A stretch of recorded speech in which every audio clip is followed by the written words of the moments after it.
Ayan. O guys, dito na naman po tayo. Tayo ay gagawa ng motor.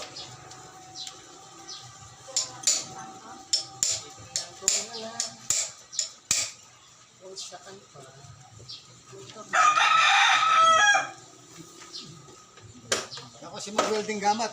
Ay, Sakto yan kayo, nadwa. O kaya pare, hindi ka tutulungan.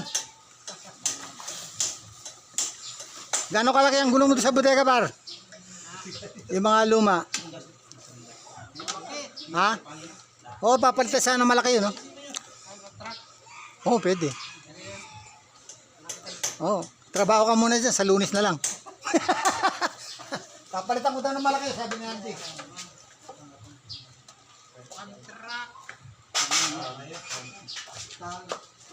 Ano yan?